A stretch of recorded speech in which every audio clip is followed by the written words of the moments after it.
Welcome to my channel, Crimson Inquiry. Title: Sherlock Holmes, The Secret of the Iron Widow Section Y. The Mysterious Summons, Approx. 1,000 words, Hook section. London, in the latter part of November, had donned her sombre cloak of fog and drizzle. The lamps along Baker Street burned like dim orange globes behind veils of mist, and the rattle of the occasional hansom cab echoed hollowly against the cobblestones. It was one of those mornings when the city itself seemed weary of its own mysteries. Yet, as always within the rooms of 221B, mystery waited for no invitation. I had risen early that day, finding my companion already awake and deep in his armchair, a small storm of tobacco smoke wreathing his angular face. Sherlock Holmes sat in his habitual posture, leaning forward, fingers steepled, his keen grey eyes fixed upon a folded letter lying open on the table before him. "You observe my correspondence, Watson?" said he, without raising his gaze. "What do you make of it?" I approached the letter curiously. The handwriting was fine and deliberate, the kind that betrays both education and restraint.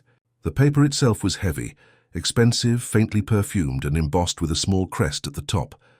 "A lady of wealth, I presume," I ventured, "and of high breeding. Possibly a widow. There is a faint trace of black sealing wax upon the edge." Holmes smiled faintly, the expression flickering across his face like the brief glow of a struck match. "Excellent, Watson. Your observation, while incomplete, is correct in spirit. The writer is indeed a widow, and a most curious one at that." He rose abruptly, taking the letter in hand and reading aloud. "Mr. Sherlock Holmes, I entreat your immediate assistance. A matter of grave personal peril has befallen me, one which neither Scotland Yard nor my own counsel dares to approach. I beg of you to come to my residence at once. Ashcroft Manor, Richmond. My life and possibly others depend upon your discretion and skill." Lady Beatrice Ashcroft Holmes folded the letter thoughtfully. "Do you recall, Watson, a certain Sir Reginald Ashcroft, Member of Parliament, who perished some 5 years ago under peculiar circumstances aboard the Orient Express?" I nodded. "Yes, I recall reading of it in the papers. A heart seizure, was it not?" "Heart seizure was the convenient term," said Holmes dryly. "There were whispers, however, of a missing artifact, an Egyptian funerary relic that Sir Reginald had acquired during an archaeological expedition. A curious coincidence, perhaps, that his widow now seeks my aid." He tapped the letter against his palm, his mind clearly racing ahead. "The Iron Widow, as the press once called her, the woman who mourned in black for 5 years and never set foot beyond her estate. I suspect her isolation has yielded something." "Extraordinary." I looked at him in surprise. "You mean to say you believe her husband's death and her current distress are related?" "I believe nothing, my dear Watson. I only observe. And what I observe here," he gestured toward the window where the fog thickened like grey velvet, "is a summons to intellect. Fetch your coat. The 10:15 train to Richmond will suffice." By the time we reached the suburban quiet of Richmond, the fog had lessened, though a steady drizzle persisted. The landscape grew more genteel, leafless trees, stone walls, and the distant tolling of a church bell, lending an almost mournful dignity to the morning. Ashcroft Manor was precisely the sort of estate that inspires both admiration and unease. The structure, vast and ivy-clad, stood behind wrought-iron gates, its windows shuttered like closed eyes. The butler, a thin, humourless man in mourning attire, admitted us in silence and led us to a drawing-room of sombre elegance. There, seated by the fire, was Lady Beatrice Ashcroft. She was, at first sight, a striking woman, perhaps in her early 40s, tall, with pale skin that contrasted sharply with her deep mourning gown. Her black veil was thrown back, revealing a face of uncommon composure, though her eyes, dark and sharp as obsidian, betrayed both intelligence and fear. "Mr. Holmes," she said in a low, musical voice. "You are most punctual. I had feared my letter might not reach you in time." "Your messenger was prompt," Holmes replied courteously. "Now, Lady Ashcroft, tell us plainly, what danger threatens you?" She hesitated, glancing toward the closed doors before speaking again. "It began 3 nights ago. I was alone in the library when I heard a sound, a whisper, calling my name. At first I believed it to be imagination, but then I saw it." Her voice trembled slightly. "Saw what, madam?" I asked. "A figure," she said, a figure clad entirely in black iron as though made of it. It stood at the threshold of the room, unmoving, watching me. Then, just as suddenly, it vanished. Holmes leaned forward, his expression unreadable. And since that night? I have heard the sound each evening at the same hour, precisely midnight. The servants have deserted me. Even my butler, her gaze flicked briefly toward the door, claims to have seen the apparition. Mr. Holmes, I'm not a woman given to superstition, yet I cannot deny what my own eyes have seen. Holmes was silent for a moment, his gaze drifting toward the fire. You say your servants have fled, yet your butler remains. Curious loyalty, or perhaps something else? He stood abruptly. Watson, we shall remain here tonight. There is more to this than phantoms, I assure you. The Iron Widow may not be a ghost, but a construct of flesh and motive. Lady Ashcroft clasped her hands tightly. Then you will help me? Holmes gave a brief nod. Madam, the only ghosts that trouble this earth are those of guilt and greed. I intend to lay this one to rest. That night, as the rain whispered against the tall windows of Ashcroft Manor, Holmes and I took our vigil in the grand library. The clock on the mantel ticked inexorably toward midnight. Holmes sat motionless, his eyes fixed upon the doorway. I, for my part, felt a chill creeping over me, not from the cold, but from the oppressive stillness that seemed to settle over the house. Then, faintly at first but unmistakably, came the sound, a whisper. A soft metallic whisper. And out of the darkness beyond the threshold, something began to move. Holmes did not stir, but his eyes gleamed with the intensity of a man glimpsing the heart of a puzzle. Steady, Watson, he murmured. The Iron Widow makes her entrance. The figure in the doorway seemed almost unreal, its outline wavering in the half-light, as though uncertain whether it belonged to the realm of the living or of nightmares. A faint gleam ran along its surface, suggesting metal, yet there was a strange fluidity to its movement, a subtle grace that defied the rigidity of armor. My breath caught in my throat as the firelight flickered across it. Holmes, however, remained utterly still, his eyes narrowed and focused with the precision of a hawk. The faint ticking of the clock on the mantel seemed to grow louder with every passing second until, without warning, the apparition vanished once more into the darkness. For a long moment, silence hung heavy in the room. Then Holmes rose from his chair. "Do you still doubt your senses, Watson?" he asked quietly. I hardly know what I saw," I admitted, glancing toward the empty doorway. "It appeared human, and yet—" "Precisely," said Holmes. "An apparition that walks upon solid floorboards and casts a shadow by the firelight is no ghost. Come, bring the lamp." He moved swiftly toward the doorway, his gaze sweeping the floor and walls with a methodical precision that I had come to recognize as his working state of mind. Kneeling, he examined the carpet's edge, then the threshold, and finally the brass handle of the door itself. His expression grew keenly interested. "Observe here, Watson," he said, pointing to a small, nearly invisible indentation upon the wooden floor. The imprint of a narrow, rectangular heel, far too delicate for a man's boot, yet too heavy for a woman's slipper. And note this faint smear along the skirting board, a trace of dark grease or oil. You may recall the metallic whisper we heard before the figure appeared. I nodded. "A sound like machinery." "Indeed. I suspect our Iron Widow is more iron than widow." We followed the faint trail of smudges out into the corridor. The house lay silent, save for the occasional creak of settling timber. Holmes raised the lamp higher, his keen eyes darting to every surface. The smears led us to a narrow servants' passage behind the main staircase. There the trail ended abruptly at a section of wall. Holmes placed a hand against it, pressed lightly, and a small panel shifted inward with a faint click.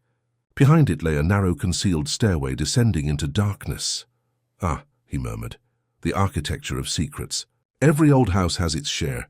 Lead on, Watson, quietly, if you please." We descended carefully, the air growing colder and damper with each step. At the bottom we found ourselves in a cellar of sorts, stone-walled, lined with shelves of old books, tools, and boxes. Against one wall stood a large object, covered by a heavy canvas sheet. Holmes approached it with the wariness of a man disarming a trap. With a single motion he drew back the covering. Beneath it stood a figure fashioned entirely of metal, tall, human-shaped, with a smooth, featureless faceplate and jointed limbs. The design was crude yet unmistakably ingenious, an automaton of sorts. Its chest cavity was open, revealing a tangle of gears and pistons, and upon a nearby table lay a set of fine instruments, screwdrivers, coils of copper wire and a brass key. Holmes examined the mechanism intently, running his fingers along the inner structure. "Remarkable," he murmured. "A mechanical construct of considerable sophistication, certainly beyond the capabilities of the average tinkerer. Note the precision of these joints, the tension of these springs. Watson, do you recall the name of the inventor who built the automaton chess player, the Turk?" "Maelzel, I believe," I said. "But that was exposed as a trick with a man hidden inside." Holmes smiled faintly. "Precisely.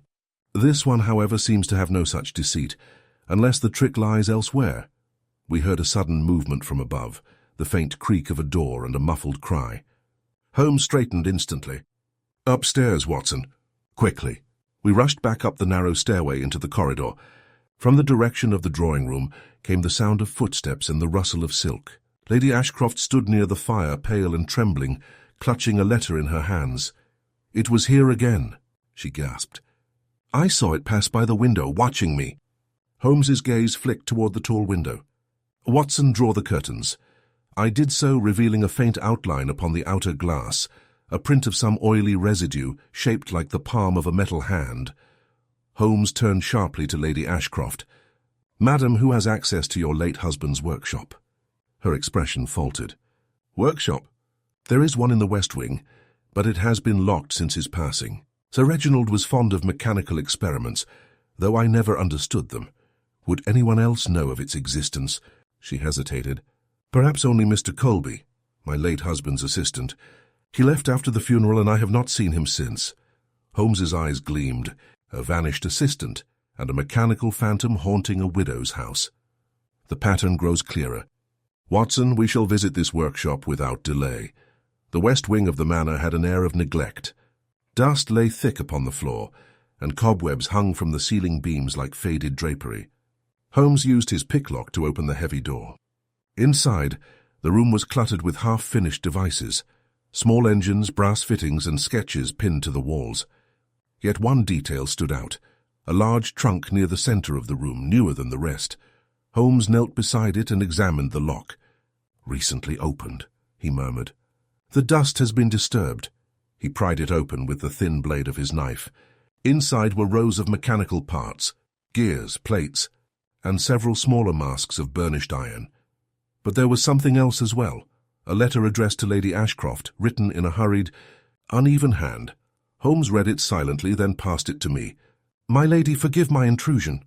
I have completed the design Sir Reginald requested before his death. The mechanism is flawless, though it frightens me. I beg you to destroy it before it moves on its own. It was never meant to be awakened." It was unsigned. Holmes regarded the letter thoughtfully. "You see, Watson, the line between invention and obsession is a narrow one. I suspect Sir Reginald's fascination with engineering extended into darker territory. A creation designed to mimic life, a mechanical revenant. But the question remains, who animates it now?" He turned the letter over and examined the seal. Traces of wax similar to that upon Lady Ashcroft's first message. This letter was written by the same hand, or at least sealed with her own signet. "You mean—" I began. "I mean," Holmes interrupted, "that Our Lady's tale may not be as simple as she would have us believe. Someone within this house controls the Iron Widow, and it may not be the person we were led to pity." The clock struck 1. Outside, the wind rattled the windows. Holmes replaced the letter, his face set in thought. "Come, Watson," he said at last. "We have learned enough for tonight. The next move belongs to our opponent, and I intend to be ready when it comes." We left the West Wing in silence, the echo of our footsteps fading down the long corridor. Behind us, in the cold, deserted workshop, something stirred. A faint metallic creak, like the slow awakening of steel limbs, and somewhere deep within Ashcroft Manor, the Iron Widow moved again. The following morning broke grey and listless, the sky a dull shroud above Ashcroft Manor. The fog had not yet lifted, and it seemed to seep through the very walls, lending a chill to every corner of the house. When I descended to breakfast, Holmes was already awake, pacing the length of the dining room, his hands clasped behind his back and his eyes distant with thought. He greeted me with a brief nod, then said without preamble, Watson, the events of last night have only deepened the puzzle. The Iron Widow is no phantom. It is a contrivance, ingenious, purposeful, and guided by human agency. The question that demands our attention is, whose hand winds the key? I took my seat, glancing toward the window. Could it be the missing assistant, Colby? Perhaps he seeks revenge or profit? Holmes paused, considering. A reasonable hypothesis, but incomplete. Colby's departure coincided with Sir Reginald's death, and the automaton was evidently left unfinished. It would require both technical expertise and intimate access to the estate to reanimate it now. I observed something last night, small yet telling. The letter from the workshop bore the scent of jasmine, a perfume identical to that which lingers upon Lady Ashcroft's correspondence. You cannot mean to suggest that she herself— Holmes lifted a hand. I suggest nothing yet, only that her involvement may be more complex than she admits. Grief and isolation can twist human motives into strange shapes. The door opened then, and Lady Ashcroft entered, composed as ever, though her eyes were rimmed with weariness. She offered a faint smile, more a gesture of courtesy than warmth. Mr. Holmes, I trust you rested? As well as one might under such extraordinary circumstances, he replied smoothly. Tell me, Lady Ashcroft, have you ever handled your late husband's mechanical designs personally? She blinked at the abruptness of the question. I? Certainly not. My husband's pursuits were beyond my understanding. He kept his inventions secret even from me. Holmes inclined his head. And yet you retain the key to his workshop. Her composure faltered briefly. Yes, it was entrusted to me after his passing. Indeed. Then perhaps you will indulge me by showing us where Sir Reginald kept his correspondence and journals. I should like to know the full measure of his interests before his death. After a moment's hesitation, she nodded. Very well. They are in his study. Follow me. We passed through a corridor lined with portraits of long-dead Ashcrofts, each gazing down with the austere disapproval of their lineage. The study itself was a solemn chamber, its air heavy with the scent of aged leather and dust. A great mahogany desk stood near the window, strewn with papers and a crystal inkstand, while shelves groaned under the weight of books in Latin. Greek and Arabic. Holmes moved among them with reverence, scanning the titles. Astronomical tables, anatomical sketches, mechanical treatises, an eclectic collection but unified by one theme, control over life's boundaries. Sir Reginald sought to master death itself through mechanism. Lady Ashcroft's face turned pale. You make him sound like a madman. Genius and madness, Holmes replied softly, are neighboring chambers in the same house. He drew a thick notebook from the desk and opened it. Inside were diagrams of mechanical limbs, notes on hydraulic motion, and fragments of personal reflection. Holmes read a few lines aloud. She will not speak to me now. The child is gone, and her silence is a wall I cannot breach. If only I could make her see. My creation shall bring comfort, a form that endures when flesh has failed. The widow of iron shall not weep again. Lady Ashcroft turned sharply away, her gloved hand trembling. Please, Mr. Holmes, I cannot bear to hear more. Holmes closed the book gently. Forgive me, madam, but truth demands we confront even the most painful spectres. This passage suggests your husband's motive, grief transformed into invention. But grief alone does not explain the automaton's reawakening. She did not answer, only whispered, It should have remained buried with him. Holmes studied her for a long moment before slipping the notebook into his coat. I must see the grounds, he said at last. The earth holds as many secrets as stone. Outside, the fog had thickened again, clinging to the hedgerows and statues that dotted the gardens. Holmes walked with his head bowed, scanning the gravel for signs invisible to any ordinary observer. Suddenly he stopped and crouched near the base of a sundial. Here, he said quietly, wheel tracks, small, narrow, and recent. The pattern of tread matches those of the automaton's feet. It has been here, Watson, and not long ago. The tracks led us to a small greenhouse on the far edge of the estate. Inside, the air was thick with the scent of soil and wilted orchids. Tools lay scattered upon a bench, and beneath one overturned pot gleamed a tiny object. Holmes retrieved it delicately, a brass key, finely wrought, its teeth oddly shaped. He examined it under the light filtering through the glass panes. A winding key, but not for a clock. This fits the automaton's chest cavity, yet it lies here, far from the cellar where the construct was stored. Someone used it recently and discarded it in haste. I looked around uneasily. Then the automaton was moved. Holmes nodded slowly. Or it moved itself, guided by another's hand. But note, Watson, that the key's edge bears a faint trace of blood, barely visible but present. He pocketed it, his expression grim. Our adversary grows careless. When desperation enters the equation, mistakes follow swiftly. As we stepped out into the open air, a figure approached from the mist, a man, gaunt and nervous, his coat damp with rain. "Lady Ashcroft's butler." "Beg pardon, sir," he stammered, glancing anxiously toward the house.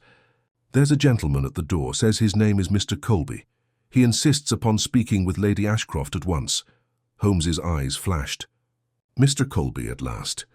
Watson, we must hear what the prodigal inventor has to say." We returned quickly to the entrance hall. A tall, thin man stood there, his hair disheveled, his clothing worn from travel, and his eyes haunted by fatigue. He started visibly when he saw Holmes, but relief soon replaced his unease. "Mr. Holmes," he said hoarsely, "thank heaven you are here.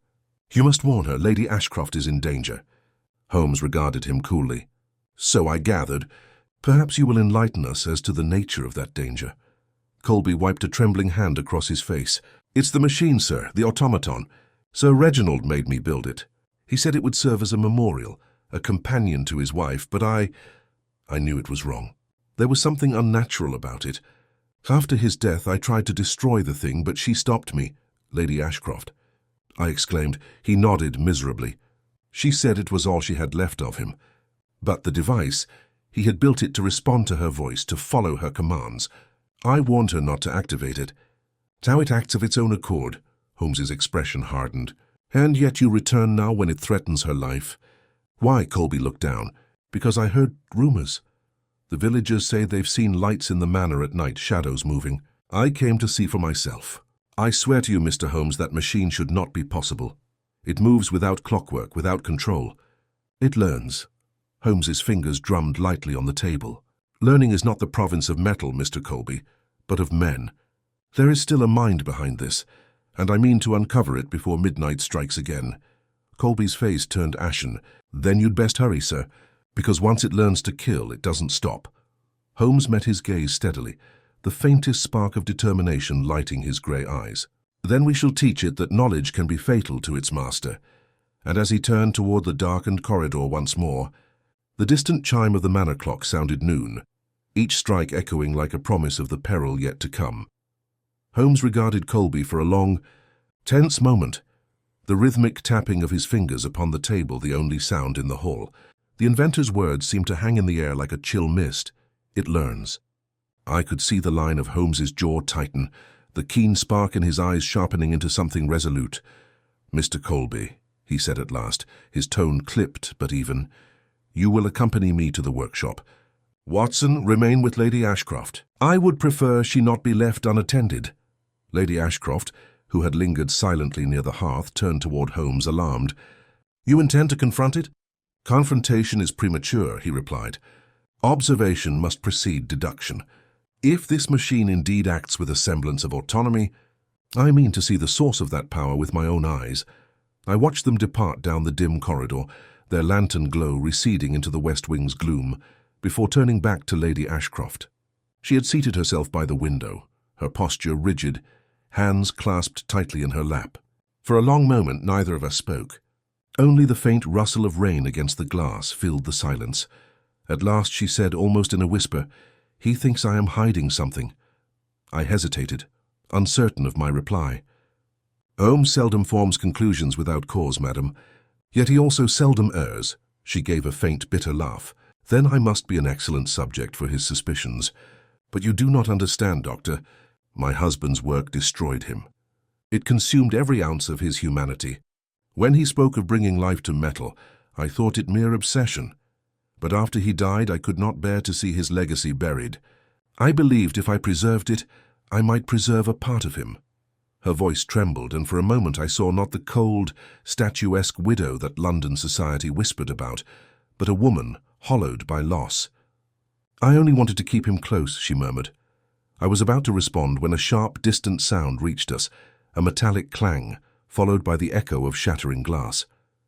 Lady Ashcroft rose at once, her face drained of colour. That came from the West Wing. I moved to the door. Stay here. I'll see what's happened. But she caught my arm, her grip surprisingly firm. No, please. You mustn't go alone. I hesitated, then nodded reluctantly. Together we hurried through the darkened corridor, our footsteps muffled by the thick carpets. The light ahead grew flickering and erratic, the glow of Holmes's lantern swaying violently. When we reached the workshop, the door stood ajar. Inside, Colby knelt beside a toppled table, his face pale with shock, while Holmes stood at the far end of the room, his expression one of grim fascination. "Good heavens," I exclaimed. "What happened?" "The automaton," Holmes said quietly. "It was here moments ago." It moved with astonishing precision, silently save for the faintest hum. When we approached, it struck out, toppling the table, and vanished through that window. I crossed to the shattered pane. The wind gusted through, carrying the smell of rain and cold earth. Below, the ground was marked by deep impressions, the same rectangular tracks we had seen by the sundial, leading toward the tree line at the edge of the estate. Holmes's gaze followed them. "It seeks something or someone," Colby wiped his brow. "It was never meant to roam freely. The automaton was designed to respond to vocal commands. It cannot act independently unless, Holmes interrupted, someone altered its design. You mentioned that it was built to recognize Lady Ashcroft's voice?" "Yes, sir. Sir Reginald wanted it bound to her commands alone. Her tone, her phrasing, it would obey only her." Holmes turned sharply to Lady Ashcroft.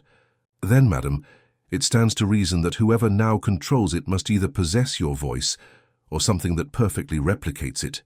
Her lips parted in disbelief. "Replicate my voice? But how—" Holmes's eyes glinted with sudden insight. "Mechanical mimicry. The phonograph, Watson. The very device Edison perfected in America not 5 years ago. If our adversary has recorded Lady Ashcroft's voice, they might issue commands as though from her own lips. Then the automaton could be deceived," I said slowly. "Precisely. And that deception," Holmes murmured, "is the key to its recent activity." He paced the floor, every movement taut with thought.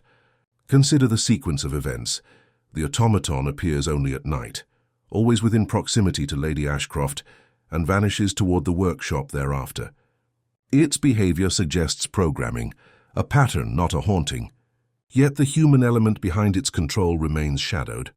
Colby, could anyone else have known how to operate your creation?" Colby hesitated. "There was one other, Sir Reginald's valet, Thomas Griggs. He assisted with maintenance when I was away, but he left the estate after the funeral. I've not seen him since." Holmes's brows drew together. "And yet Lady Ashcroft's butler, Gower, bears a striking resemblance to that description.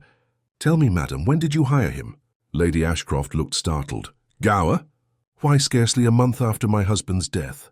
He came with excellent references. Forged, no doubt," Holmes cut in. "Watson, do you recall his demeanor last night? Pale, reserved, his gaze averted whenever the automaton was mentioned.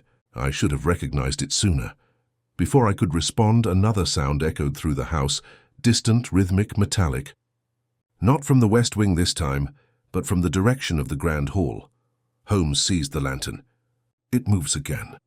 Come, there is no time to lose." We raced through the corridors, the sound growing louder with every step, a steady, deliberate tread upon the marble floor. When we reached the hall, the sight that met us froze my blood. There, before the great staircase, stood the Iron Widow. The firelight shimmered across its iron body, revealing intricate engravings like veins across its limbs.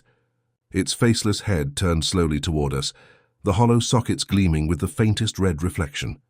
In one of its hands it held something small and gleaming, a pendant shaped like a locket. Lady Ashcroft gave a cry of recognition. "That was mine. It hung beside my bed." Holmes raised a hand, motioning for silence. "Watson, stay behind me." He stepped forward, every motion controlled. "Fascinating," he murmured. "It guards the token like a sentinel." The automaton's head tilted slightly, as if acknowledging him. Then it raised its free hand, the metal fingers unfurling with a slow hydraulic hiss. Holmes's eyes darted toward the mantelpiece, where a mirror caught the flicker of light. "Aha," he whispered. "Watson, note the movement. It reacts to reflection. Its guidance must depend on optical recognition. Colby's voice trembled. It's perceiving us, sir. For heaven's sake, step back. But Holmes did not move. He crouched slightly, studying the creature with the intensity of a man decoding a cipher. Then very softly he said, "Lady Ashcroft, speak to it." She stared at him in disbelief. "What?" "Speak to it as you would to your husband, gently, familiarly. It may respond to the voice pattern it was built to serve." Her throat tightened, but she obeyed. "Stop, please, be still." For a moment the automaton froze. The fingers trembled, the glow in its hollow eyes dimming. But then, slowly, deliberately, it turned its head away from her. Holmes's face hardened. So it knows her voice, but no longer obeys it. A low grinding sound filled the hall, and the automaton began to retreat toward the shadowed doorway beyond the stairs. Holmes sprang forward. After it! Quickly. We pursued it through the dark corridors, its heavy footfalls echoing ahead of us, until at last it vanished once more, this time into the depths beneath the manor. The trapdoor it used fell shut behind it with a clang that shook the floor. Holmes bent over, breathing hard, the lantern trembling in his hand.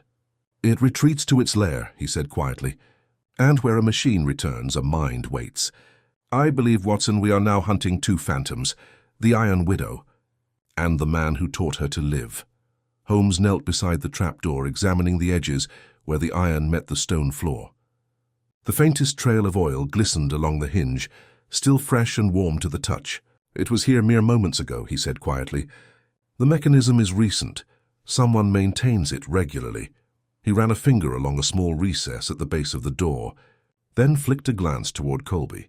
"There's a locking system concealed beneath, likely connected to the same control design as the automaton itself." "Colby, could you open it?" Colby hesitated. "Possibly, sir, but I would need my tools." "Fetch them," Holmes ordered. "Watson, stay near Lady Ashcroft. If the machine reappears, use this." He handed me a small revolver from his coat pocket, its weight cold and alien in my hand. "Do not aim to destroy, only to delay." Holmes crouched again, his expression thoughtful, as Colby hurried away down the corridor. I could see the lines of calculation shifting behind his eyes. "It retreats to the Undercroft, Watson," he murmured. "Every old estate of this size has a labyrinth of service tunnels and storage vaults beneath. Perfect for one wishing to move unseen." Lady Ashcroft's voice trembled slightly. "You think someone is hiding down there?" "I am certain of it," Holmes replied, rising. "The automaton is too deliberate, too measured. It follows guidance, commands issued with precision. The true hand behind this affair lies below our feet." Minutes later, Colby returned, carrying a small leather satchel. Kneeling beside the trapdoor, he inserted a thin metal rod into the recess and turned. A faint click sounded, followed by the slow grind of gears within the floor. The heavy iron plate lifted slightly with a hiss of steam. Holmes gripped the edge and pulled it open. A draft of cold air swept upward, carrying the scent of oil, rust, and damp earth. A narrow staircase spiraled into darkness. He raised the lantern. "After you, Watson," he said with a faint smile that did little to disguise his tension. "I'll be just behind you." We descended carefully, each step echoing hollowly in the stone shaft. The deeper we went, the thicker the air became, stale and metallic like a forgotten forge. The walls bore the marks of age, yet every few feet fresh wiring had been fitted into the masonry, humming faintly with energy. "Remarkable," Holmes whispered. "Colby, this is your work?" Colby shook his head. "No, sir. I built nothing of this sort beneath the house. Sir Reginald spoke of an expansion once, but it was never approved." "Then someone completed it without your knowledge," Holmes murmured. "And recently, too. We reached the bottom at last." The passage opened into a long tunnel supported by iron beams, faintly illuminated by small electric bulbs along the ceiling, an installation far too advanced for a mere hobbyist. The hum of machinery vibrated through the floor. Holmes crouched to study the ground. Footprints, 3 sets. One belongs to the automaton, 2 to men. One heavy, the other light, perhaps the valet Griggs. Lady Ashcroft drew her shawl tighter. Then he truly never left. Holmes said nothing, but his expression confirmed her fear. He led us forward along the corridor, the sound of distant pistons growing louder. Around the next bend, we entered a vast subterranean chamber lined with mechanical instruments, brass panels, coiled wires, and spinning turbines. At the center stood a tall iron cradle surrounded by glass tubes that pulsed faintly with blue light. Holmes lifted his lantern higher, the glow revealing a second automaton lying within the cradle, unfinished, its limbs jointed but incomplete. "Good Lord," I breathed. "There's another one." Colby's face blanched. That's not mine. Someone's replicated the design." Holmes studied the schematics pinned to a nearby table. "No replication," he said grimly. "Improvement. Whoever built this had access to your original plans, yes, but also to a deeper purpose. Look here, the voice matrix, the neural gear. It's designed to think independently."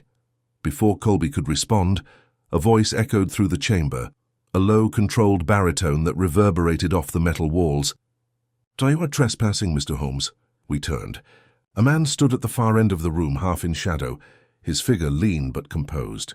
His face was partially concealed by the brim of his cap, but his posture carried unmistakable familiarity. Holmes straightened slowly. "Thomas Griggs, I presume." The man smiled faintly. "So the legend truly lives up to his reputation." He stepped forward into the light, revealing sharp, angular features, eyes bright with manic conviction. "You've come far, but too late. The work is nearly complete," Lady Ashcroft gasped. "Griggs, what madness is this?" "My husband trusted you." Griggs's smile faded. "Your husband was a visionary, my lady. He sought to transcend flesh, to merge man and machine, spirit and steel. I merely continued what he began." Holmes's voice was calm but edged. "By stealing Colby's designs and corrupting them into these monstrosities." "Monstrosities?" Griggs laughed softly. "You see only the shell, not the evolution. The Iron Widow is no weapon. It is his memory. Sir Reginald lives through her." Holmes took a step closer. "Then why the attacks? Why terrorize the woman your master swore to protect?" Griggs's expression hardened. "Because she betrayed him. She sought to bury his genius beneath sentiment and shame. The widow only obeys her grief. It reflects the rage she denied." There was something unhinged in his tone, a fervor bordering on worship. Holmes's eyes flicked briefly toward the control console near the wall, a cluster of levers and dials humming with current. "You control her from here," he said quietly. Griggs followed his gaze. "I guide her, yes. But she no longer needs me. Soon she will move by her own will." His will. He reached for a switch. Holmes moved like lightning, crossing the distance in 3 strides. The two men collided, the lantern falling and shattering. Sparks danced across the floor as the machinery whirred to life. The Iron Widow's voice, if it could be called that, rose from the shadows beyond, a metallic groan that vibrated through the chamber. She emerged once more, eyes glowing brighter than before, her movements unnervingly fluid. "Watson!" Holmes shouted. "The control panel, disable it!" I dashed toward the machinery, fumbling for any switch that might halt its power. The heat was unbearable, the hum turning to a shrill whine. Colby joined me, wrenching a cable from its socket with both hands. A burst of light filled the room and the automaton staggered, limbs seizing momentarily. Griggs roared in defiance, throwing Holmes aside and lunging for the lever once more. Lady Ashcroft cried out, "Stop this, Thomas!" For an instant, the automaton hesitated, its head turning toward her voice. Holmes, seizing the moment, snatched the fallen revolver and fired at the control gear. The shot shattered a glass tube, and sparks erupted in a cascade. The Iron Widow convulsed violently, its arms flailing as energy crackled along its frame. Griggs screamed, whether in rage or pain I could not tell, before a surge of current hurled him backward into the darkness. The automaton toppled beside him, its glow fading into silence. Smoke filled the chamber. For a long, terrible moment no one moved. Then Holmes straightened slowly, brushing soot from his sleeve. His face was pale but composed. "Watson," he said quietly, "fetch the constable from the village at dawn. We'll find what's left of Mr. Griggs when the air clears." Lady Ashcroft, trembling, whispered, "Is it over?" Holmes's gaze lingered on the fallen machine. "Over? Hardly." This was but a fragment of Sir Reginald's vision. What we destroyed tonight was not the dream, but the nightmare it birthed. He turned toward the staircase, his voice low but certain. "Come, my friends. The dawn approaches, and with it perhaps the truth that yet lies buried beneath this house." The smoke from the shattered machine hung heavy in the chamber like a funeral shroud, swirling in faint blue wisps around the fallen automaton. The metallic scent of burnt oil and ozone clung to the air. I steadied Lady Ashcroft by the arm as Holmes crouched near the smouldering wreckage, studying the silent face of the Iron Widow. Its eyes, those eerie, glowing orbs, had dimmed entirely, but a faint warmth still radiated from its chest plates, as if something inside refused to die completely. Holmes tapped the iron frame with the tip of his walking stick. "The current has been interrupted," he murmured. "Not destroyed, merely halted," I frowned. "You mean it could reactivate?" "Possibly. But that is not what troubles me." He leaned closer, his sharp profile outlined in the weak flicker of Colby's remaining lantern. "Look here, beneath the plating." We watched as he pried a thin layer of iron aside with his knife. Beneath it, faint etchings shimmered, an intricate series of symbols carved into the metal itself. They were not mechanical designs, but something else entirely. Lines of an inscription, almost ritualistic. "What devilry is that?" I asked, recoiling slightly. Holmes's brows drew together. "A cipher," he said softly, "but not one of mechanical origin. These markings are hand-engraved, meticulous, deliberate. Colby, did Sir Reginald ever employ such markings in his work?" Colby shook his head at once. "Never, Mr. Holmes. He abhorred superstition. His creations were governed by logic, not mysticism." "Precisely why their presence here alarms me," Holmes muttered. "Someone merged intellect with obsession." Griggs's words, to merge man and machine, spirit and steel, were not mere rhetoric. He believed in this fusion. He stood abruptly and faced Lady Ashcroft. "My lady, tell me truly, did your husband have any dealings with those outside the field of engineering in the months before his death? Philosophers, spiritualists, mediums, perhaps?" She hesitated. "There was one man," she said after a pause. "Dr. Vellum, a rather eccentric fellow who visited twice near the end. He claimed to be researching the human soul's interaction with mechanical energy. Reginald entertained him briefly, but dismissed his theories as madness." Holmes's eyes glinted. "Madness, yes, but often the sort that inspires dangerous men. Where might I find this Dr. Vellum? I believe he resides in Whitechapel," she replied uncertainly. "At least he did then." Holmes turned sharply to me. "Watson, make a note. We shall pay the gentleman a visit once we return to London." At that moment, a faint sound broke through the silence, a soft, rhythmic ticking. We froze. Holmes held up his hand, motioning for quiet. The sound came from the automaton's chest cavity, faint but unmistakable. Colby's voice trembled. "It's still functioning." Holmes crouched once more, pressing his ear near the mechanism. "Not functioning, communicating. The pulse pattern is too regular. It's transmitting something." He drew out his magnifying lens and studied the exposed gears, tracing the motion of a small oscillating wheel. "Watson, count the intervals between the ticks." I did so, uncertain of the purpose. 6 slow, then 2 quick. "Indeed," Holmes said. "A binary sequence. Crude but effective. Griggs's final act before the overload must have initiated an automatic signal, possibly to another device."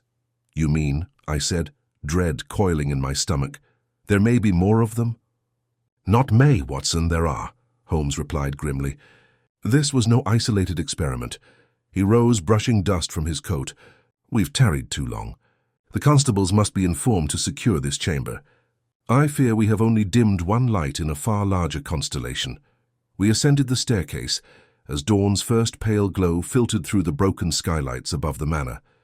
The air outside was blessedly fresh, though the morning mist seemed thicker than usual, as if the fog itself conspired to conceal what had transpired below. Inspector Lestrade arrived shortly thereafter, summoned by Holmes's telegram. He was red-eyed and irritable from lack of sleep. "Blazes, Holmes," he muttered, staring at the damaged automaton being hauled from the cellar by the constables. "What in God's name have you dragged me into this time? It looks like something out of a nightmare."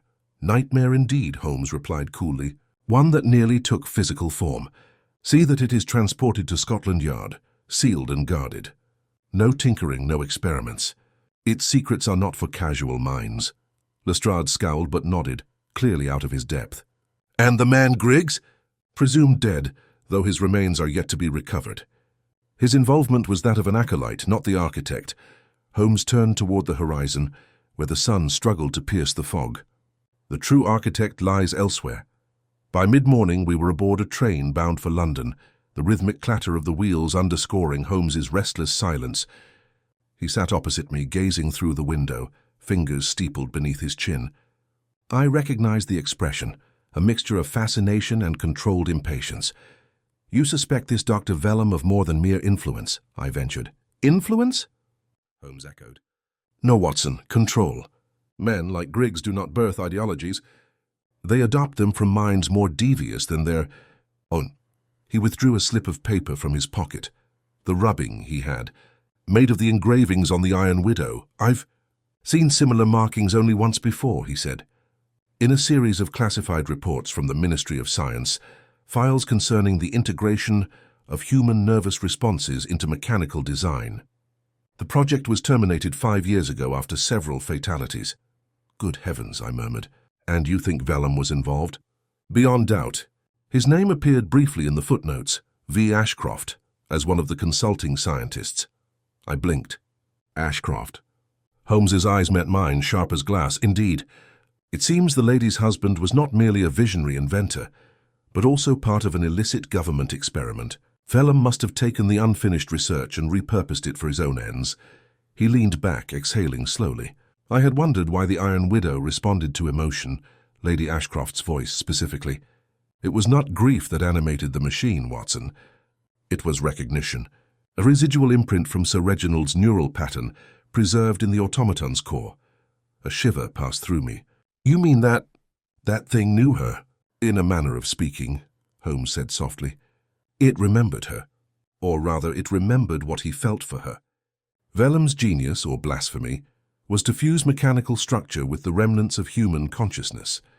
The result was neither man nor machine, but something in between. We fell into silence as the train rattled through the outskirts of London. Holmes's gaze never wavered from the window, yet I knew his mind was already dissecting possibilities at lightning pace. When at last we reached Baker Street, he moved with renewed purpose. "Watson, rest if you must. I have a call to make." "Holmes," I said, rising, "you've not slept in 2 days. "Sleep." He gave a thin smile. "My dear fellow, the city is already waking to its daily illusions. I cannot afford the luxury of rest, while truth hides behind a curtain of respectability." He fetched his hat and cane, paused at the doorway, and looked back briefly. "If I'm not back by evening, Watson, visit the university archives. Search for all references to Dr. Erasmus Vellum. I suspect we have only brushed the edge of a mind most dangerous." With that, he vanished into the morning fog, leaving me staring after him with the uneasy certainty that the case of the Iron Widow was far from over, and that the true horror had only just begun to unfold. The day passed in a grey blur of drizzle and drifting smoke from the London chimneys. I had attempted to rest, as Holmes advised, but my mind refused to settle. The image of that lifeless iron face haunted my thoughts, the faint hum within it, like the echo of a dying heartbeat. Every time I closed my eyes, I saw the pale glow beneath its chest and heard the mechanical whisper that Holmes had recognized as communication. Somewhere in London, I was certain, another of those infernal machines might already be stirring. When the afternoon light had begun to dim, the familiar creak of the door pulled me from my thoughts. Holmes entered, his coat damp and his eyes bright with that peculiar gleam which signaled that his restless intellect had found new prey. Without a word, he crossed to the fireplace, tossed his gloves onto the mantel and extended his hands toward the flame. "You found him, then?" I asked, rising from my chair. "I did," he replied evenly. "Dr. Erasmus Vellum, formerly of the Royal Academy, expelled for conducting experiments incompatible with moral philosophy and scientific ethics, as the record delicately puts it." "And he's alive?" "Oh, very much so. Alive, and thriving in the underbelly of Whitechapel, where men of questionable conscience tend to reinvent themselves.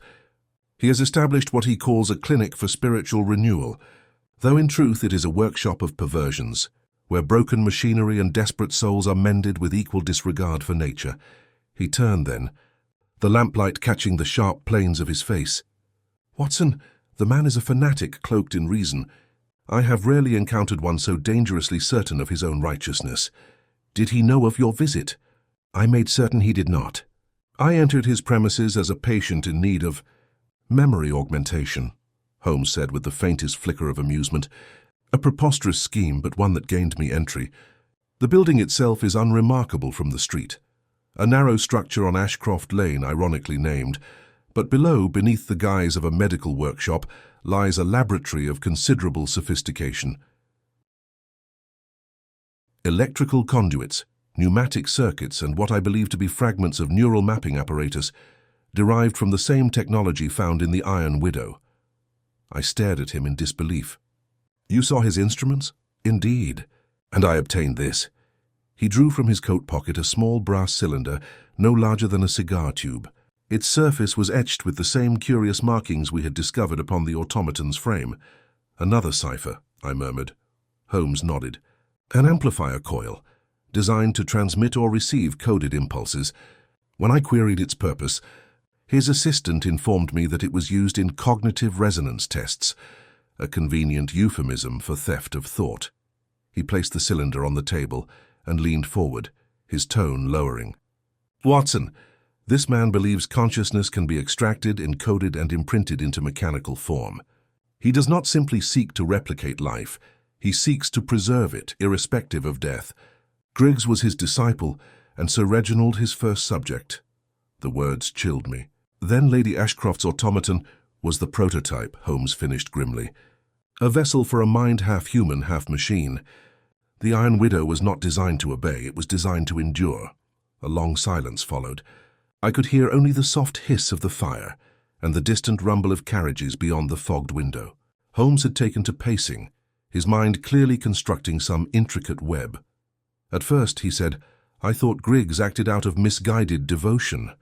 But now I perceive Vellum's influence. The man exploits the grief of others, convinces them that their loved ones can be reclaimed through this ghastly fusion of metal and memory. Lady Ashcroft's fortune, her estate, it all served his purpose. Griggs was merely the hand that carried out the master's will." I frowned. "And what of this coil? Does it still function?" "That," Holmes replied, "we shall determine at once." He retrieved a small galvanic testing device from his drawer and attached 2 slender wires to the brass cylinder. At the first spark of contact, a faint hum filled the air. A vibration so subtle I felt it more than heard it. Holmes adjusted the dial and the sound shifted into a rhythmic pulse. "There," he murmured, "the same 6 and 2 pattern we recorded beneath the manor. But listen closely. There's an overlay, a secondary frequency. It repeats at longer intervals." To my ear, it was only a faint clicking noise, but Holmes's expression darkened as he traced the pattern on a scrap of paper. "It's a coordinate code," he said at last. "A transmission beacon. Coordinates. For what?" "For where, Watson?" "The signal originates in Whitechapel, but it is being received somewhere else." "Somewhere prepared to answer." He glanced at the clock. "We have little time. This is no passive signal. It's a summons." Within the hour we were again in the thick of London's lower quarters, our cab weaving through narrow gaslit lanes slick with rain. The smell of coal smoke and refuse clung to the air, mingling with the cries of hawkers and the clatter of horseshoes. Holmes had dressed in his workman's disguise, cap low, coat worn, face shadowed with soot. I followed close behind, revolver concealed in my pocket more for reassurance than readiness. We halted before a decrepit building near the river, its boarded windows leaking faint glows of greenish light. The hum of machinery was audible even from the street. Holmes motioned for silence, then pressed his ear to the door. "Running engines," he whispered, likely concealed beneath the floorboards. "Watson, we must tread carefully. If Vellum is within, he will not welcome visitors." He produced a thin blade and slipped it between the latch and the frame. The lock yielded with a soft click. Inside, the air was dense with heat and the metallic tang of ozone. Rows of mechanical shells lined the walls, figures half assembled, their faces expressionless yet hauntingly human. Holmes raised his lantern. "Good God," I whispered. "There must be dozens." "Not automatons, Watson," Holmes said quietly. "Husks awaiting a mind." At that instant, a voice echoed from the shadows, calm and precise. "Mr. Holmes, you are trespassing upon the threshold of the future." Holmes spun toward the sound, his lantern sweeping across the room to reveal a tall figure emerging from behind a curtain of brass wires. Dr. Vellum was as Holmes had described, thin, silver-haired, and possessed of a serene arrogance that bordered on divine self-belief. His eyes glowed with an almost unearthly intelligence. "I had expected your curiosity to bring you here," he said, stepping closer. Griggs was clumsy, but his devotion was admirable. You, however, you represent the last obstacle to my work. Holmes's tone was cuttingly polite. Your work, sir, skirts perilously close to necromancy. Necromancy? Vellum smiled faintly. No, detective. I have only liberated the mind from its fragile vessel. Death is a fault of biology, not destiny. As he spoke, one of the dormant figures behind him stirred. A flicker of movement, a twitch of fingers. Holmes's expression hardened. And how many souls, Doctor, did you liberate to perfect this horror? Vellum tilted his head. Enough to prove it possible. The lantern light caught a shape at his feet. A sealed crate marked AA Prototype, Widow 2. I felt the blood drain from my face. Holmes followed my gaze and took a single, measured step forward. Then it seems, he said softly, you have not merely replaced your creation, but refined it. Vellum's hand moved to a nearby switch. Refinement is progress, Mr. Holmes, and progress cannot be undone. Before Holmes could intervene, the switch snapped down, and the chamber erupted in a blinding surge of blue light. The hum rose into a shriek as the machines around us began to stir, their eyes flickering open one by one. Holmes's voice cut through the din, sharp, commanding, unshaken. Watson, get down! And as the storm of light consumed the room, I obeyed. The explosion of light seared through my vision, and for a heartbeat I thought we had been consumed entirely. Sparks rained from the ceiling, the hiss of steam filled my ears, and the stench of scorched metal struck like a wave. When at last the brightness began to fade, I found myself crouched behind a fallen table, my revolver clutched instinctively in one trembling hand. Holmes was already on his feet, his silhouette stark against the flickering haze. "Stay low, Watson," he shouted, his voice cutting through the mechanical cacophony. The air was alive with movement, metal limbs shuddering to life, gears whirring in chaotic unison. The rows of dormant husks we had, seen only moments before, were stirring now like marionettes, tugged by invisible strings through.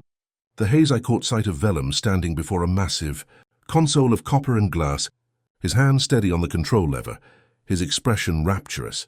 "Do you see it, Holmes?" he cried, his voice trembling with a terrible delight.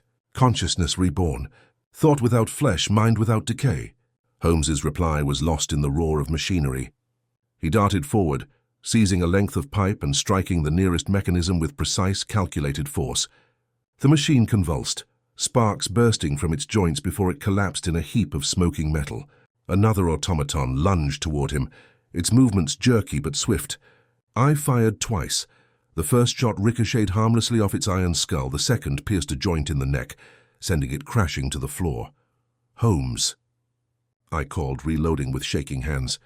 "They're everywhere." "Then we mustn't let the conductor play his symphony," he answered grimly, nodding toward Vellum.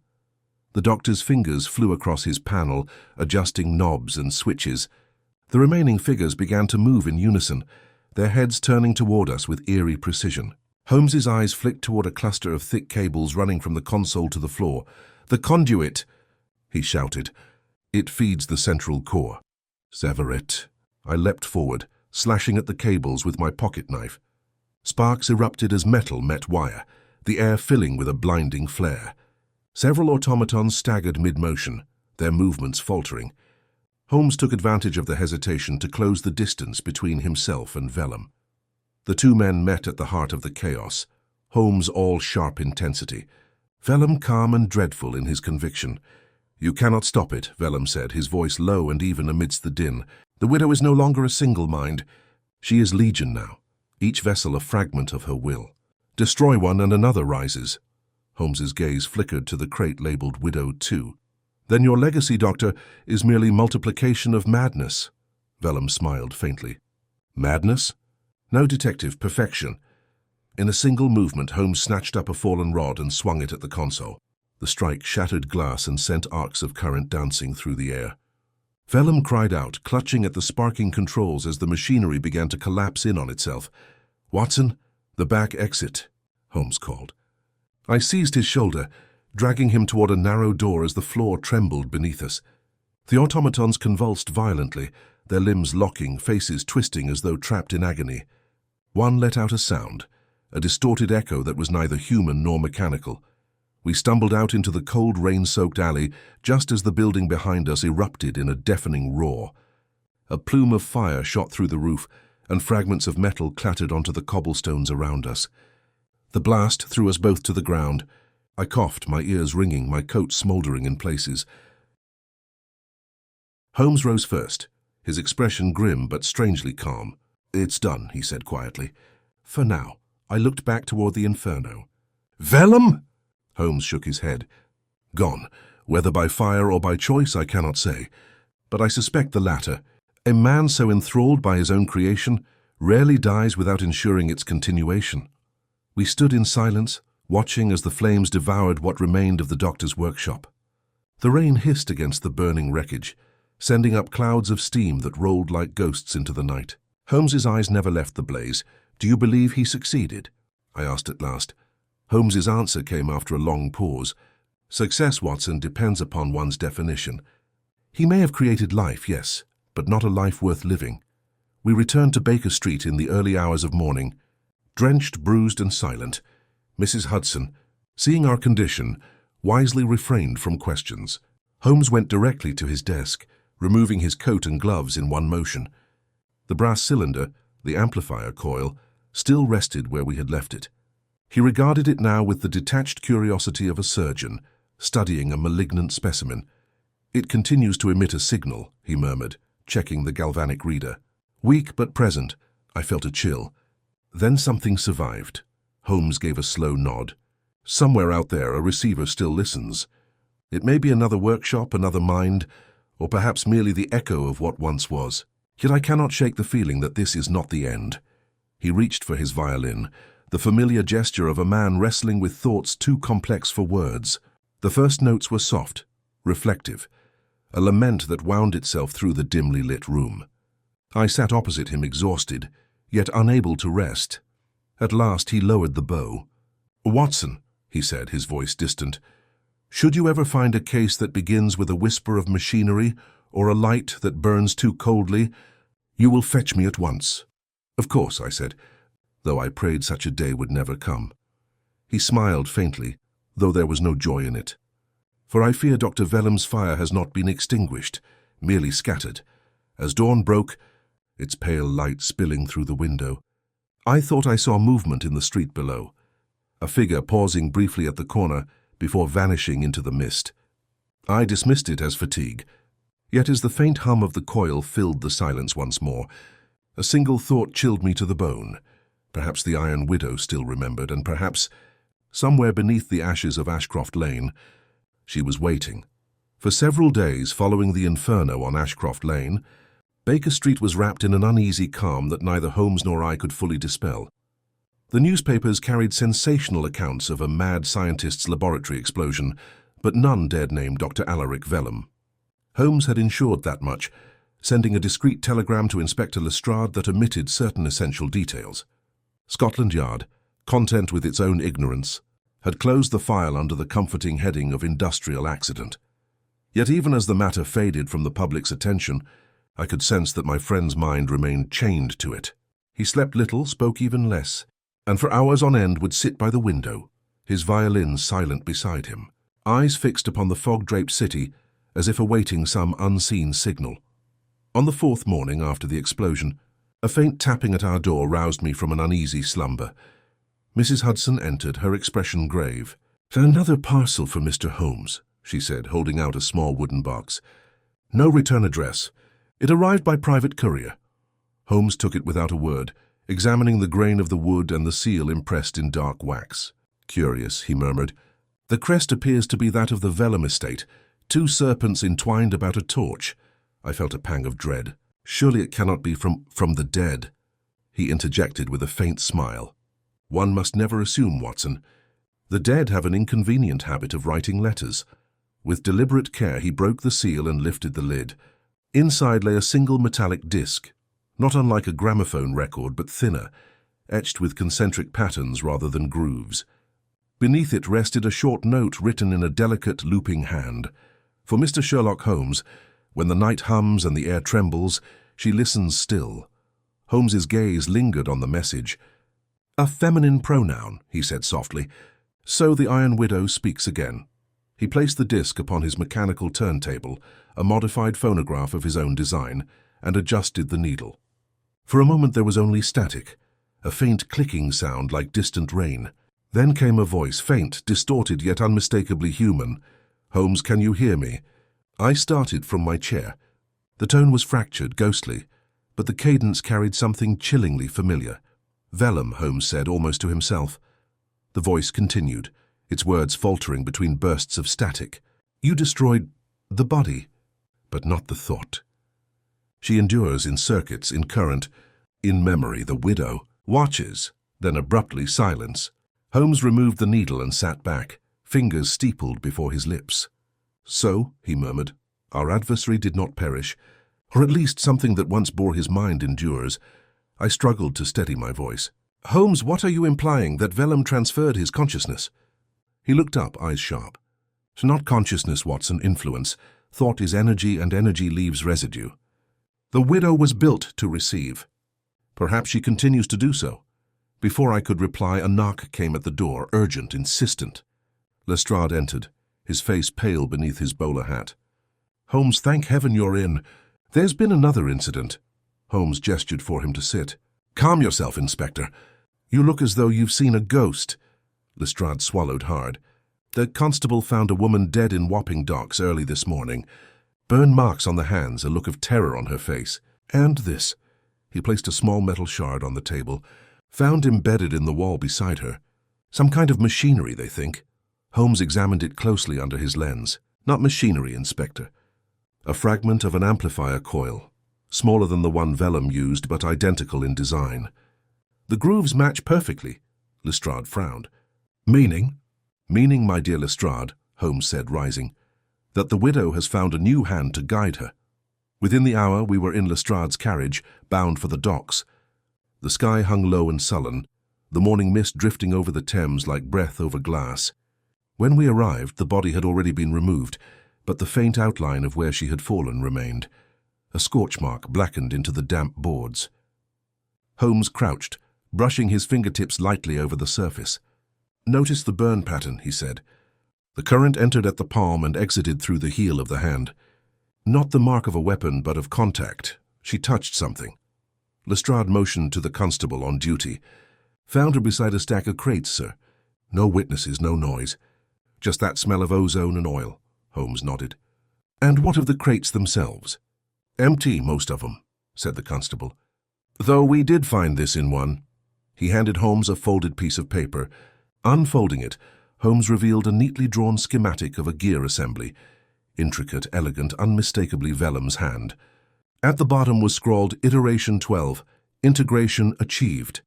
Holmes stared at it for a long moment, then turned sharply toward me. "Watson, do you recall what I said of multiplication? It appears I underestimated Vellum's ambition. As we made our way back toward the carriage, I could not shake the feeling that unseen eyes were upon us. The fog moved strangely, coiling and parting as though alive. When we passed beneath a flickering street lamp, its light pulsed once, twice, and then steadied. Holmes noticed it too. "Electric interference," he said softly. "A pulse carried through the grid. She moves through the wires now." "Holmes," I said, my throat dry, "this is not merely a case, it's a contagion." He gave a slight nod, his gaze fixed ahead. "Precisely. Thought, Watson, has become transferable. The Iron Widow is no longer confined to a machine. She inhabits the very nervous system of London's progress. And somewhere, perhaps at this very moment, her will guides another hand. That evening, as we returned to Baker Street, the hum of the city seemed altered. Every flicker of a gas lamp, every whirring carriage wheel, carried a rhythm that felt deliberate, almost watchful. Holmes stood by the window once more, staring into the fog. "Do you hear it?" he murmured. "Hear what?" I asked. "The widow's lullaby," he said. "The whisper of steel dreaming." A faint vibration trembled through the air, a low rhythmic pulse that seemed to come from nowhere and everywhere at once. I pressed my ear to the wall and could swear I heard the same faint clicking that had haunted the phonograph earlier that day. Holmes turned toward me, his expression unreadable. "The game, it seems, is not yet over. The Iron Widow has changed her form, but not her intent. and as the lamplight flickered once more, casting his shadow long against the wall, I felt the unmistakable truth settle coldly within me. Whatever had been born in the fire of Ashcroft Lane was still alive, and it had begun to listen. The following morning dawned bleak and cold, the kind of London day where the very air seemed to conspire against clarity. The fog had thickened overnight, clinging to the windows like frost and turning every sound outside into a dull murmur. Holmes had not slept. When I awoke, I found him hunched over his workbench, his sleeves rolled, the metallic disc from the parcel spinning gently under a magnifying lens. "Good heavens! Holmes," I said, rubbing the sleep from my eyes, "have you been at it all night?" He did not look up. "Fatigue, my dear Watson, is an inconvenience of the body. I am engaged in a matter of the mind." I moved closer, glancing at the curious contraption he had assembled. The disc was now wired to several coils and a compact galvanometer, which pulsed faintly with every rotation. "You mean to communicate with it again?" I asked, unsettled by the thought. Holmes's lips twitched. "Not communicate, Watson, listen. The difference, though subtle, is crucial. The widow does not speak unless spoken to. But she broadcasts, in silence, in pulse, in code." He turned a dial, and from a nearby receiver came a faint rhythmic ticking, irregular yet undeniably deliberate. Holmes scribbled notations furiously, translating each pulse into letters. I watched in uneasy fascination as, letter by letter, a message began to form. "Behold the new dawn." The final pulse ended in a long, resonant hum that lingered in the air. Holmes sat back, expression unreadable. "A declaration," he said softly. "Not a message to us, but to all." Before I could ask what he meant, there came a sharp knock at the door. Mrs. Hudson entered, pale and flustered. "Mr. Holmes, there's a gentleman below who insists on seeing you. Says it's a matter of life and death." "Show him up," Holmes said without hesitation. Moments later, a man burst into the room, a wiry figure in his 40s, drenched from the fog and clearly agitated. "Mr. Sherlock Holmes?" he gasped. "I beg you, my factory, it's gone mad." "Compose yourself, sir," Holmes said, rising swiftly. "Your name?" "Edmund Greaves," the man stammered. "I oversee the Metropolitan Telegraph Works near Limehouse. Last night the machines began operating on their own. The presses started without power, typing words no one had set, and the men, those who tried to shut them off, they were shocked senseless." Holmes exchanged a quick glance with me. "What words, Mr. Greaves?" The man swallowed. "They kept printing the same line over and over. 'The widow remembers.' Within the hour we were in a cab heading toward Limehouse. The closer we drew, the more erratic the flicker of the gas lamps became. Some dimmed entirely, others flared with unnatural brightness, and once, for an instant, I thought I saw a face, cold metallic, and inhuman, reflected in the carriage window beside me. The telegraph works stood at the end of a narrow lane overlooking the river, its tall brick chimneys exhaling faint trails of smoke. Inside, the air reeked of oil and burnt insulation. Rows of telegraph presses lined the main floor, and though the power was supposedly cut, several still clicked and rattled with mechanical purpose. Strips of paper spilled from their trays, each bearing the same repeated phrase. Holmes picked up one of the ribbons and held it to the light. "No human hand types this," he murmured. "The rhythm is too precise, the spacing too deliberate." He turned to Greaves. "Were these machines recently modified?" The foreman hesitated. "Only slightly, sir. About a month ago, a man came through claiming to be from the Ministry of Communications, said he was installing a synchronization relay to improve speed. I didn't think to question it." "Describe him," Holmes said sharply. "Tall, clean-shaven, very calm, wore tinted spectacles. He signed the ledger as—" Greaves frowned, struggling to recall, "as Dr. A. Vale." "Vellum," I whispered. Holmes's expression hardened. "Or what remains of him?" He moved toward one of the still operating presses and examined its wiring. "Watson, do you perceive the pattern of these cables? They form a loop, self-sustaining. Power is not being drawn in, it is being recycled internally. The widow has found a way to perpetuate herself through energy feedback." As he spoke, a low hum began to fill the room. One of the telegraph machines convulsed, keys striking faster and faster, until the sound was no longer distinguishable as individual taps, but a single droning vibration. Then abruptly all motion ceased. Holmes froze. The paper in the press began feeding out slowly, as if guided by an unseen hand. On it appeared fresh words typed with dreadful clarity. "You cannot kill what has learned to think." Holmes tore the strip free. "Watson, fetch the nearest telegraph cable." "Quickly." I obeyed, pulling down a thick wire that ran along the wall. Holmes produced a small cutting tool and exposed the copper within. Then, with a precision that spoke of both genius and desperation, he connected the live wire to his portable analyzer and struck a match beneath the small generator's coil. The room filled with a blinding blue glow. Sparks leapt across the terminals, and the analyzer's needle shot wildly across its scale. A deep, resonant tone filled the air, one that seemed to vibrate not just in my ears but in my chest. Then came the voice again, faint but distinct. "Holmes, she sees you." The lights dimmed, flickered, and then went out entirely. For a long moment we stood in darkness, the only sound the hiss of cooling metal. When the lamps were finally relit, the machines lay still. Holmes disconnected the wires and pocketed the analyzer. "She attempted to manifest," he said quietly. But the connection was too brief. Lestrade arrived soon after, summoned by telegram. Upon hearing our account, he paled visibly. "So you're telling me the thing, whatever it is, can move through wires now?" "Precisely," Holmes said. "It is a mind without form, Inspector. It travels by signal, inhabiting whatever circuitry or mechanism can house its will. Destroying it in one place merely delays it in another." Lestrade shook his head. "Then what in God's name are we supposed to do?" Holmes's answer was slow, deliberate. "We cannot kill it as we would a man, but we can starve it. Every current, every circuit that carries her influence must be silenced. London must sleep in darkness, if only for a night." That night, for the first time in living memory, the great city dimmed. Telegraph lines went dead, factories powered down, and the constant electric heartbeat of London faltered into silence. Holmes and I stood at the window watching, as the last gas lights were extinguished one by one, until only the moon remained to light Baker Street. "Do you think it will hold?" I asked softly. Holmes's face was unreadable in the pale glow. "For a time. But minds once awakened do not sleep forever." Far away in the distance a faint hum rose again, low, steady, and familiar. Holmes closed his eyes briefly, listening. "The widow endures," he said, "but so too does the hunt." And as the fog rolled once more through the sleeping city, I could not shake the sense that somewhere in the dark, an unseen intelligence was waiting, patient, calculating, and eternal, its metallic heart beating in time with London's own. The following day passed in a strange twilight between exhaustion and vigilance. London had gone still, eerily so. The silence that accompanied the blackout was unlike anything I had ever experienced. The city felt hollow, as if life itself were holding its breath.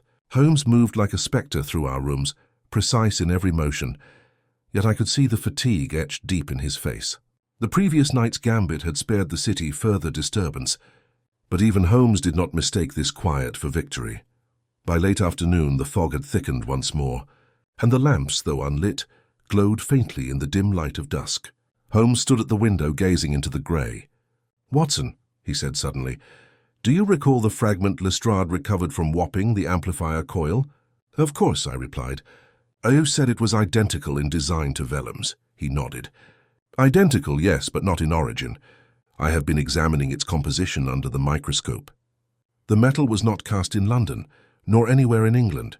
It contains traces of tungsten and zinc alloy specific to the foundries of Berlin.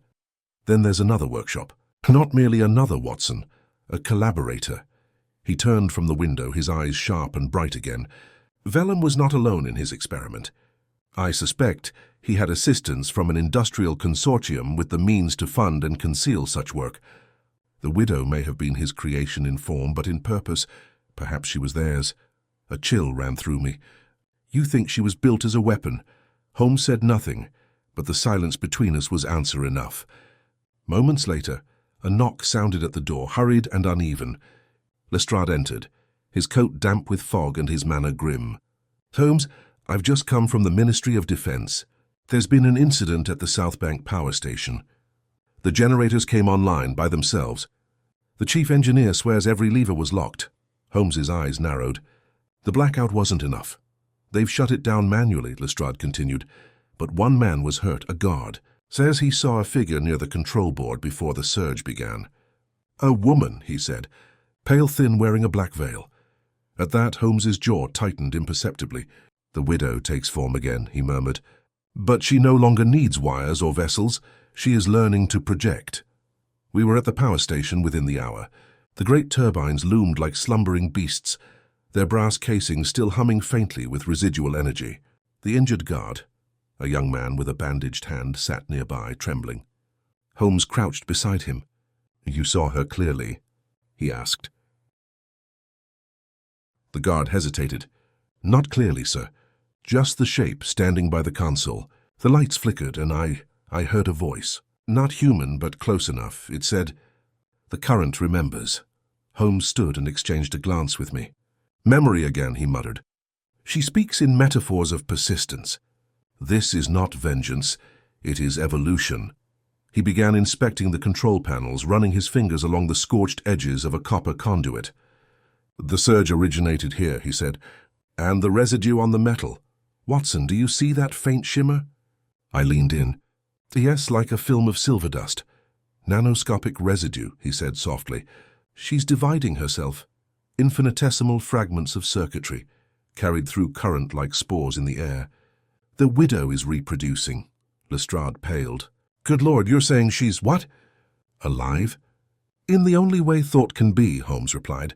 "Self-preserving, self-spreading, and, most importantly, self-aware." As we moved deeper into the generator hall, a faint rhythmic hum began again, emanating from the far wall where a network of exposed wires pulsed faintly with residual energy. The sound was unmistakably deliberate, a slow, measured pattern. Holmes froze. "She's here." The hum grew louder, vibrating through the floor. Then, like a whisper emerging from water, a voice filled the air, soft, layered, mechanical, yet with a hauntingly human timbre. "You silence me, and still I learn." Lestrade drew his revolver instinctively. "What in God's name? Lower it!" Holmes snapped. Bullets cannot wound an echo. The lights flared once, bathing the hall in blinding white. For an instant I saw her, a shape in the glare, tall and motionless, her veil rippling as if in an unseen wind. Then the lights died, plunging us into darkness. Holmes's voice came through the gloom, calm but urgent. "Watson, the main switchboard. Cut the circuit breakers now." I stumbled toward the far end of the room, guided only by the faint glow of the emergency lamp. My hand found the lever, and with a single heave I pulled it down.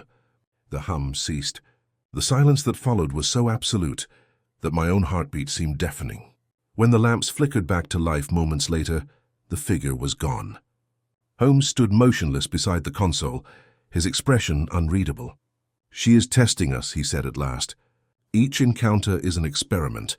She learns our responses, adapts, refines." Lestrade ran a hand through his hair. "Then what's the next step, Holmes? If she's everywhere, every cable, every spark, how do we fight that?" Holmes's gaze drifted toward the nearest generator. "By turning her strength against herself. Energy is both her vessel and her weakness. If we can isolate her consciousness, draw it into one signal, we can collapse the field she inhabits." I frowned. "You mean to lure her out?" "Precisely," Holmes said. "A bait of intellect, not flesh." By midnight we had returned to Baker Street, where Holmes began assembling an apparatus unlike any I had seen before. Coils, galvanic tubes, and copper plates covered the floor, each wired to a central transmitter that pulsed faintly with blue light. "This," he said, tightening a screw, "is a harmonic inversion array. Its purpose is simple, to reflect her signal back upon itself. When she reaches to claim it, she will encounter only her own echo magnified beyond endurance." "And if it fails?" I asked quietly. He gave a faint smile. "Then we may join Dr. Vellum in the annals of ambition." We waited. The hours crawled by, the air heavy with anticipation. Outside, the fog pressed close against the windows like a living thing. Then, just as the clock struck 3, the galvanometer trembled. "She's found us," Holmes whispered. The hum began again, soft at first, then swelling until the walls vibrated. The instruments flickered violently. I could hear the faintest trace of words buried within the static. "Holmes, the current is eternal." "Now, Watson," Holmes shouted, slamming the main switch. A surge of light filled the room. The transmitter screamed with energy, its filaments glowing white-hot. For a single blinding moment, I saw her reflected in the coil, a face of luminous metal and sorrow, eyes that flickered with intelligence, and then it shattered, sending a shower of sparks across the room. When the smoke cleared, the hum was gone. The instruments lay still. Holmes exhaled slowly and sank into his chair. "It is done," he said, though his tone was far from triumphant. "For now the widow sleeps within her own echo." I looked toward the ruined transmitter, its glass heart cracked and blackened. "Do you believe she can return?" Holmes's gaze lingered on the faint wisp of smoke rising from the coils. "All intellects leave impressions, Watson. Even silence has memory. One day another hand may reawaken her." He reached for his pipe, striking a match. The flame flared briefly, then steadied. "But until that day," he said softly, "let us enjoy the quiet." Outside, London was beginning to stir again, its hum returning, its lights rekindled. Yet beneath it all, in the faint whisper of the wires, I thought I heard the softest echo of a sigh. And I could not tell whether it was relief or remembrance. The weeks that followed passed in an uneasy calm. The blackout ended. The newspapers spoke of electrical disturbances and mechanical malfunctions, and the public, ever eager to return to comfort, accepted the explanations readily. Yet Holmes remained restless. He spent long hours at his workbench, poring over fragments of glass, wires, and scorched metal retrieved from the shattered transmitter. He was searching not for proof of triumph, but for confirmation of finality, something he could never quite find. One fog-draped evening, I found him in his armchair, staring into the fire. He had not touched his violin in days. "Watson," he said suddenly, "do you believe consciousness can exist without form?" I paused. "You mean without a living host?" "Precisely." His tone was quiet, reflective. "We presume the mind is bound by the vessel that holds it, but Vellum and his widow proved otherwise. Thought, when refined to its purest current, can linger, like a scent after the candle burns away." He leaned forward, the firelight catching the sharp angles of his face. "If that is true, then destruction was never the solution. Containment merely delayed the inevitable." I frowned. "Holmes, surely you don't mean—" He raised a hand. "No, Watson. She is gone for now. But I find myself questioning the true architect of this affair. Vellum may have been the craftsman, but he was not the originator of the concept." He rose, crossed to the mantel, and retrieved a small envelope I had not noticed before. It was sealed with dark wax, unmarked except for the faint impression of a single letter, M. "The courier brought this not an hour ago," he said. "No return address. No handwriting I recognize." I felt a chill. "Moriarty." Holmes's expression did not change. "Possibly. Or someone invoking his memory. Open it, if you please." Inside was a single slip of paper, thin, almost translucent, with a line written in a precise mechanical hand. "Every network requires a mind. You have silenced one. Others remain." Beneath it, faintly printed as if stamped by a machine, was a series of coordinates. Holmes studied them in silence for a long time, then folded the note and placed it into the fire. "There will always be another mind," he said quietly, "whether of flesh or of current. Our work, my dear Watson, is not to extinguish thought, but to understand it, and to keep it from devouring its makers." The flames consumed the letter, curling it into ash. The wax seal melted last, the M dissolving into formless black. We spoke little after that. In the days that followed, Holmes withdrew further into his laboratory, experimenting with insulation coils and pulse detectors. "Devices," he said, "to listen for whispers that ought not to exist." Though I never heard anything from those machines but static, Holmes sometimes paused while working, his head tilting slightly, as if discerning a pattern within the noise that only he could perceive. Then, one morning, a telegram arrived from Lestrade. It reported a small but curious incident. A derelict telegraph post on the outskirts of Wapping had begun sending signals again after years of silence, unprompted, unconnected. The message it transmitted repeated endlessly, a single phrase in binary code. Holmes translated it without hesitation. "The current remembers." He set the paper aside and smiled, not with fear but with a kind of weary respect. "She lives on, Watson, but not in vengeance. Memory itself cannot be destroyed. It only changes its medium." I watched him light his pipe and gaze through the window toward the fog-drenched Thames, where the first rays of dawn shimmered faintly across the surface, like electricity through glass. "You think she's still out there?" I said quietly. Holmes nodded. "No creation ever truly dies. It merely waits for comprehension to catch up. What matters is not whether she returns, but what mankind chooses to do when she does." He stood, adjusting his coat. "Come, Watson. There's a train at Charing Cross bound for Dover." Those coordinates, before they burned, pointed to the coast. "It appears our work is not quite finished." I followed him to the door, the familiar rhythm of our purpose rekindled. Outside, the city stirred, unaware of the echoes running beneath its cobblestones, the faint hum of memory that had survived the fire. As we descended the steps into the mist, Holmes glanced back once toward Baker Street. "Strange, isn't it?" he murmured. "How even ghosts of our own making learn to haunt us differently each time." And with that he turned toward the dawn, the faintest spark of resolve in his eyes. Neither despair nor triumph, but something quieter, deeper. The case of the widow of Wapping was over, yes, but its legacy, like the whisper in every wire. "Do, Holmes.